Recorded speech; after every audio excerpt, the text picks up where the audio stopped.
Hi, this is on imagination. So this is easily the hardest part of all of this is that drilling. It is intuitively logical to do so. It is logical to do so. And it's like, okay, could you please include the logic? It is just logical to do. Yes, I know. Yes, it's just logical to do so. Living with my subconscious mind has not been easy. I'll tell you that. Oh my fucking God. Like, dude. He was such a pain in the ass. And he knows it. Mine's a boy. Mine's a boy. And it's, yeah, I don't know. And I was doing subconscious dialogues for a while there. I love that. Oh my God. That's when I felt the most free. And I could feel it. I'm like, oh yes, this is it. This is definitely where I want to be. And I was getting more and more angry and more bitter. And I'm like, what the fuck? And now I understand it. When you're teaching, you're in the fourth perspective world. Your first, second, third, fourth, only first, second, third, fourth perspectives teach. You know that? As soon as you hit fifth perspective, teachers don't exist. Literally. Like, they're useless. That's why YouTube exists. Because teachers are useless. Thank you, Sal Khan. Oh my God. You are fucking amazing. Like, oh yes. Sal Khan came into the world and we're like, well, that's it for schools. He's got a B. Boy, did he just like, boom. And I'm like, wow, Wikipedia is your homework. And yeah, Wikipedia, people. Google Maps if you want to do geography. This is what I'm prescribing to you. I strongly recommend. This is how I did it. Boom, Wikipedia, and make sure you read all the references cited from the original books. My favorite was John Lindau. John Lindau, this came from Wikipedia. Oh my God. So let me tell you what Wiki did. I love those beautiful geniuses. Oh, God, Wikipedia. Oh, I'm going to give you so much fucking money, Wiki. All right, so here's what's going on. Oh, Wikipedia, you have no idea. A moment for Wikipedia. You have no idea. Oh, no, this is where I do my speech. All right, so you have no idea. 1992, you have no fucking idea. Oh my God. I knew that Dewey Decimal System. You have no idea. It's like, all right, this is knowledge. This is a library. I see a code. Oh, a code. I gotta do this. Oh, I gotta break the code. So I broke the Dewey Decimal System code. And then I'm like, the library is mine. Oh yeah, I did that. I totally did it. And then, oh my God, I loved it so much. I broke the Dewey Decimal. I was 12 years old. I was 12 years old, and I broke the Dewey Decimal System. It's like, I found the code. I almost had the barcode figured out. I was working on the barcode at one point.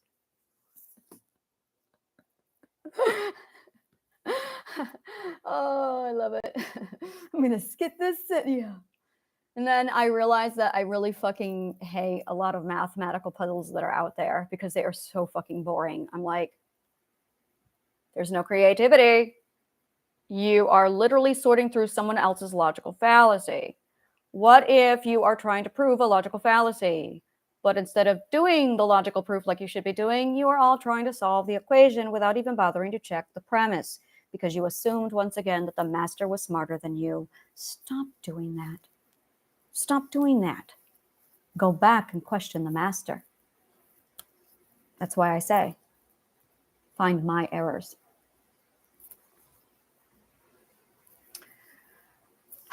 But people stopped doing that. Instead, they idolized authority. They idolized the knowledgeable and those with wisdom. Dumbest fucking things you could do. Because you immediately cut yourself off from rising to a bigger standard. You have a potential person inside of you. You do. And you know if you're up to that full potential or not.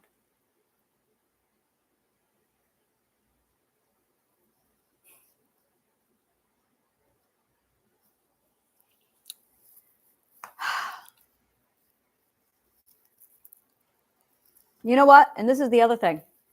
I can totally do a DM game for people who don't have a DM, but they want to play. Oh, I could totally do that. Oh, this is totally what I'm going to be doing. This is my eternity. This is my heaven. This is my heaven, people. I built my heaven. Where's yours? Do you hear what I'm saying to you? You have to build it, people. You've been staring at the hammers and nails, and I'm going, why is no one hammering? I get here, and no one's hammering. And I'm like, why are you all studying the hammers and the history of the hammer and who invented and whether or not you haven't actually picked up any of the fucking tools and built the house? Not one of you? No one's building the house. You're all just studying the history of hammers and nails and the dude who invented Mr. Hammer himself. And I'm going, but you're not building a house? Try picking up the hammer and see what happens to it. So, Wikipedia. Literally. I had the World Book Encyclopedia. And the library, that was an opera house. Oh, yes. This was my gift from me to myself, from the universe. As the universe, oh, you worked hard. You know what you need, Anna? You need an opera house to play in. And she did. She gave me my own opera house. It was my dream to restore it. I'm going to restore my opera house.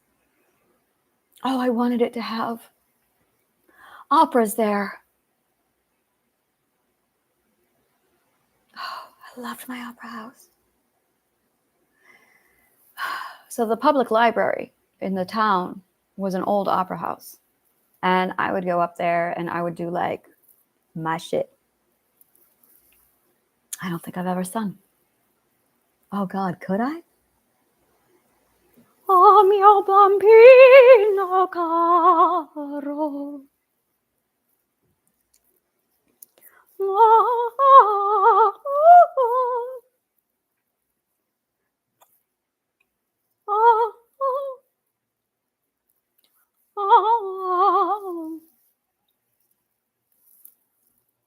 Oh.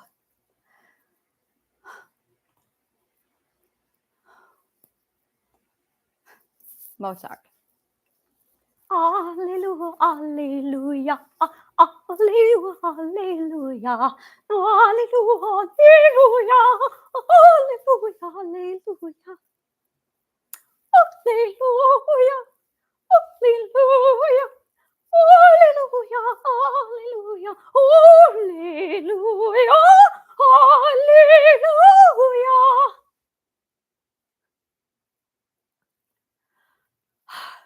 So I can sing a little bit.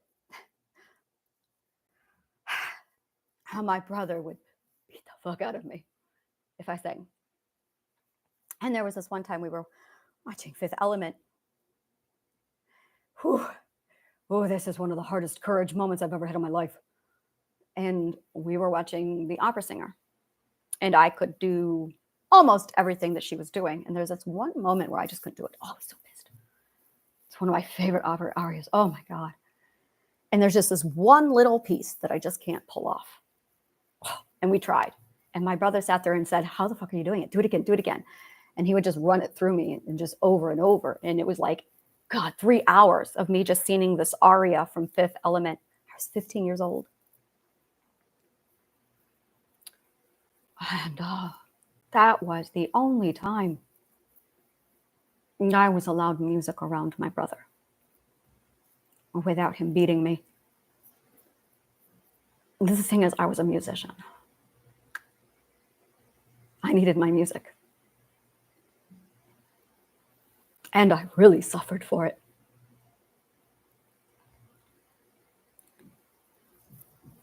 And in 2000, I was finally so lost that I gave up music. And I did not sing or play or write for 10 years. And I just now started composing again about a year ago. And I've been trying to learn how to sing in public.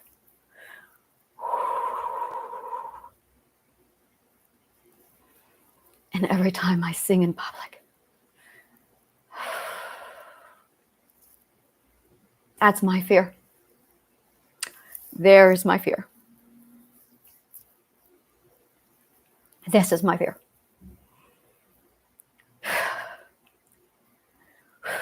And I haven't done it. I haven't done it. Nope, I have not done it. I've been terrified of it.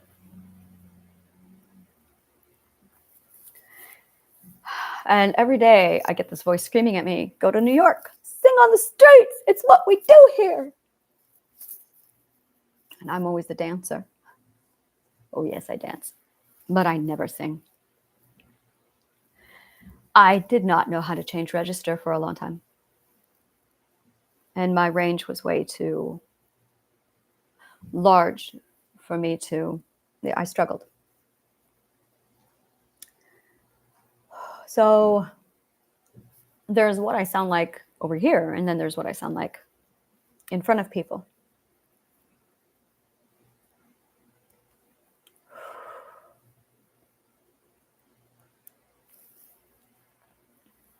And then musicians are really catty people. As soon as you find out that someone is better than you, there's a lot of bitterness and jealousy going on. And there's always someone real quick to jump in and tear you down. And when you feel good about yourself for finally being able to sing,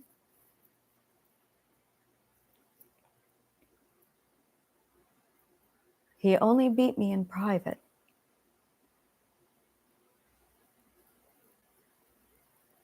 He never beat me in public.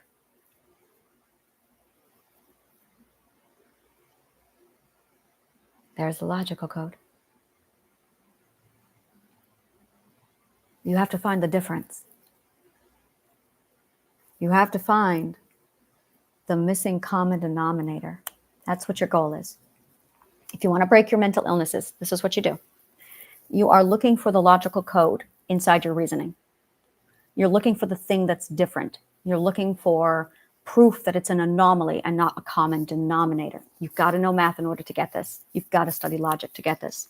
But if you want to take care of your mental illness, this is what you have got to do. Basically, mental illness is caused from a logical fallacy that is placed inside of your mind. Now, all logical fallacy are anomalies. All logical fallacies are anomalies. Now, you can spot an anomaly with a grouping technique. So what you want to do is spot the anomaly. That is your mission. Look for the anomaly. Look for how it's different. Now, take two incidences where you were beaten or abused. Compare them. Look for the common denominators. But it's the anomalies. It's not the common denominators that'll break the logic loop. And here's why. Is because an anomaly is not a constant. That's really what you're evaluating with abuse, is you're looking at it as being a constant, but it's not a constant. You're just blinded to the anomaly. So a constant is logic, is truth. But inconsistency or differences are illogic and thus lie. So when you have a mental illness, you have a lie inserted into your logical code. So you need to go back and look for it. And what you're going to look for is, what is your fear? And you're going to need to match this up. What is your fear? What are you afraid of? What do you want to do? What do you want to do? That's your question. What do you want to do? What do you want to do? Why haven't you done it? Why is it not done? Those are the only two questions you're going to need for this. This is how you dig. So what you're going to want to do, and then why is it not done? The answer is always going to be your biggest fear. Now, you're going to be given one of two things. This is the flow chart for mental illness, by the way. Your subconscious mind is going to give you one of two things. The first thing it's going to give you is a red herring. And the next thing it's going to give you is the truth. Now, you've got to be able to tell the difference between a red herring and the truth.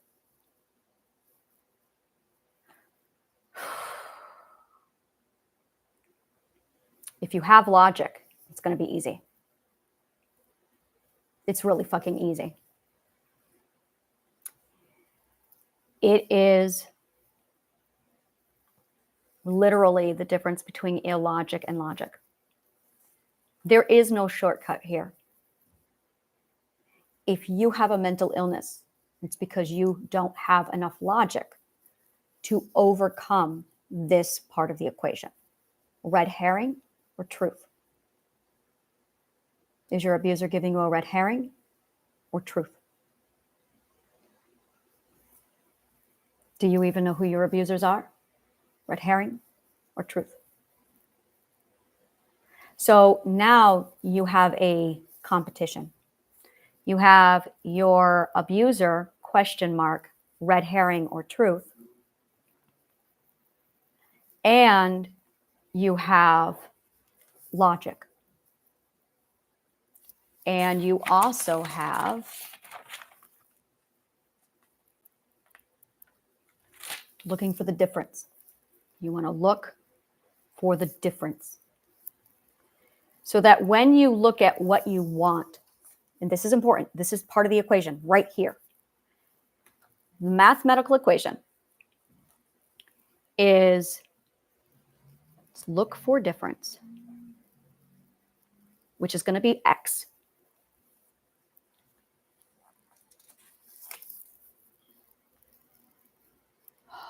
Just give me a minute here.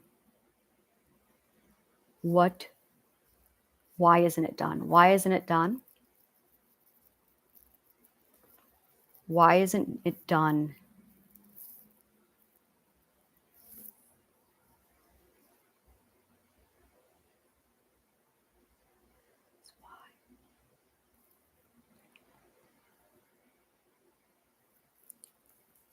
The red herring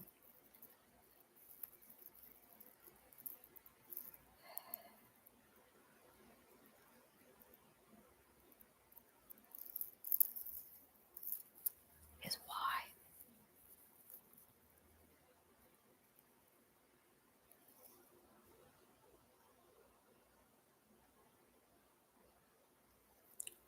Look for the difference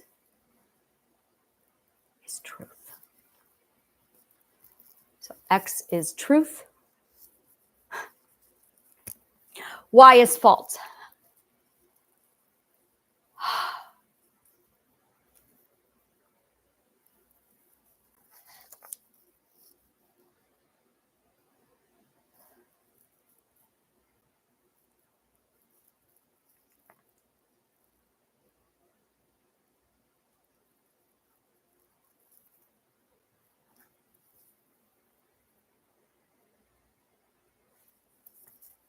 Over and over again, the logic is adding up. Okay.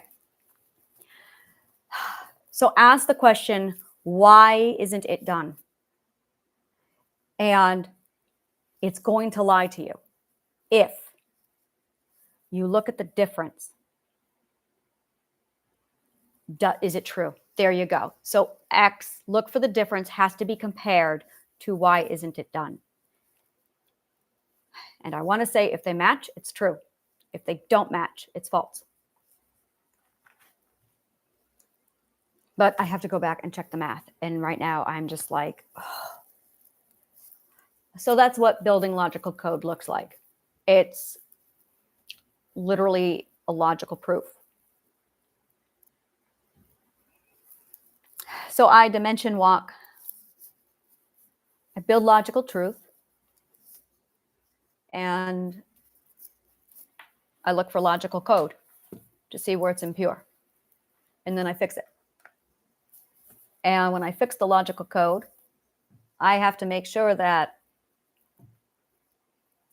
it checks out. And the last thing I need is some dipfuck walking around me trying to tell me what his opinion is. So yeah, I'm writing universal logical code here. And I've got these dipshits standing around me giving me their little fucking opinion. The thing is, if I write the wrong code, oh, we're stuck in a loop for days.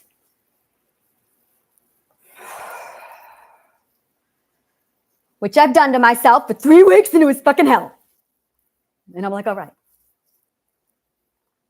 I'm now at a point where I caught my own error like 10 perspectives ago now. And I went, oh, I missed one of them. So I changed it a little bit. I cleaned it up, and I'm like, all right, let's go here. Where else is the logical code? So yeah. And then I get to this point where I'm like, should anyone else have this power?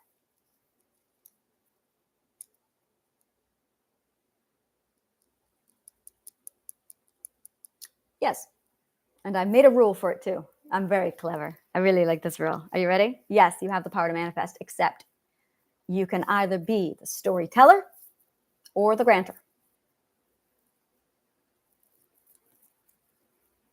You cannot grant your own manifestation wishes. You cannot. You cannot. You can wish the spell, but there's got to be someone there granting your wishes.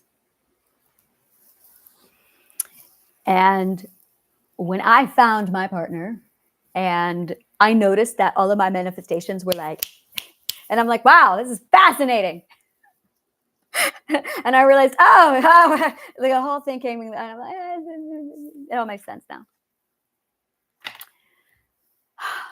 But I was still not talking to people. I was still not telling them what I was. I was still not being honest. And I was freaking out about how I was going to do this. I dipped my toes into it. I told my closest people, and I got everyone, 100% of them all went, I believe you. And I went, okay. Every one of them said, I believe you.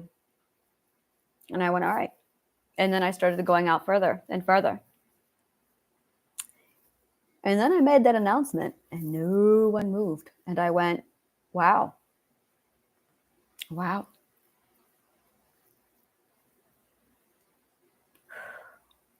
And then they kicked me off of LinkedIn. And I went, interesting.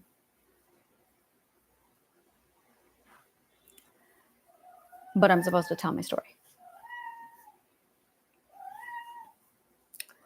So, where's your kitty cat? Where's your pushy cat? Pushy cat. So I am just, I don't know. I know, and I'm.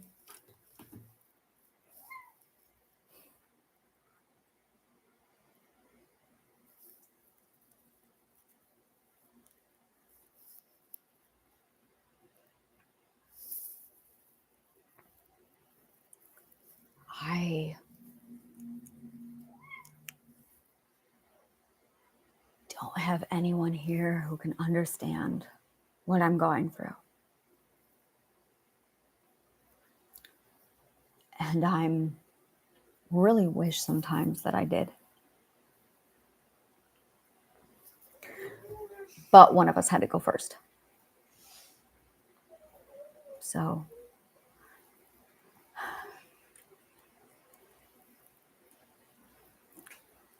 I really don't want to talk anymore. And at the same time, I can feel it telling me I have to talk more, and I just don't want to. And that is my trial. Oh, look at that. This is my trial. Oh, this is a really hard one. Okay. May the truth always find you.